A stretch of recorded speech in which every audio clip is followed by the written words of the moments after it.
Hello மக்களே, welcome to Nilgiri விவசாயம் YouTube channel. இன்றைக்கி நம்ம தோட்டத்துக்கு வந்த அலையா விருந்தாளியான இந்த சாரப்பாம்பை பற்றி தான் இன்றைக்கி பார்க்க போகிறோம். அது மட்டும் இல்லாமல் பாம்பு கடித்தா என்ன பண்ணணும் என்ன பண்ணக்கூடாதுன்றதும் நான் இந்த வீடியோவில் சொல்ல போகிறேன். அதுக்கு முன்னாடி இந்த சாரப்பாம்பை பற்றி ஒரு இன்ட்ரெஸ்டிங் நியூஸ் ஒன்று இருக்குது. அது என்ன அப்படின்னா, மற்ற பாம்பு வகைகள் போல் இல்லாமல் இந்த பாம்பு வந்து கடிக்காமல் அதுக்கு பதிலாக அதோடய வாலை வந்து பயன்படுத்தி சாட்டை போல் வந்து அடிக்குமாமா.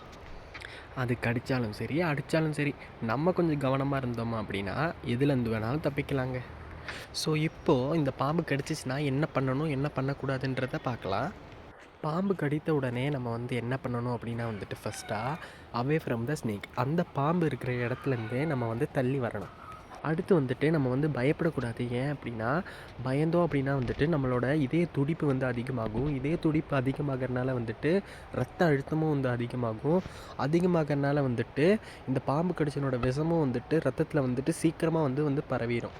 அதனால பயப்படாமல் பதறாமல் இவங்க பக்கத்தில் வேறு யாரும் இருந்தால் அவங்கக்கிட்ட இன்ஃபார்ம் பண்ணிவிட்டு, இல்லை யாரும் இல்லை அப்படின்னா வந்துட்டு நீங்களாகவே வந்து மருத்துவமனைக்கு போகலாம்.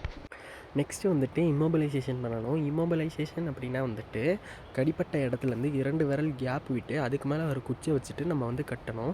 அடுத்து ரொம்ப முக்கியமாக என்ன பண்ணக்கூடாது அப்படின்றத சொல்கிறேன். ஸோ பாம்பு கடித்த அந்த இடத்த வந்துட்டு கத்தி வச்சு வெட்டவோ இல்லை தைக்கவோ முயற்சி பண்ணக்கூடாது. வலி ரொம்ப அதிகமாக இருக்குதுன்னு சொல்லிட்டு வலி மாத்திரைகள் வந்து எடுக்கக்கூடாது. அடுத்து ரொம்ப முக்கியமானது என்ன பண்ணக்கூடாது அப்படின்னா வந்துட்டு நம்மளை எந்த பாம்பு கடிச்சிச்சின்னு சொல்லி தேடி டைம் வேஸ்ட் வந்து பண்ணக்கூடாது. ஒரு சிலர் வந்து என்ன பண்ணுறான்னா, நம்மளை கடித்த பாம்பை அடித்து எடுத்துகிட்டு போனால் தான் அதுக்கான கரெக்டான ட்ரீட்மெண்ட் கொடுப்பாங்கன்னு நினைக்கிறாங்க. ஆனால் அது வந்து அப்படி கிடையாது. உங்களை கடித்த அந்த பாம்போட பேர் மட்டும் கரெக்டாக சொன்னால் போதும். அவ்வளோதான். இதெல்லாம் வந்து பண்ணணும், இதெல்லாம் வந்து பண்ணக்கூடாது. சரி, எல்லாருமே கவனமாக இருங்க. மேலும் நீலகிரி விவசாயத்தை பற்றி தெரிஞ்சுக்கிறதுக்கு நம்ம சேனலை வந்து சப்போர்ட் பண்ணுங்கள்.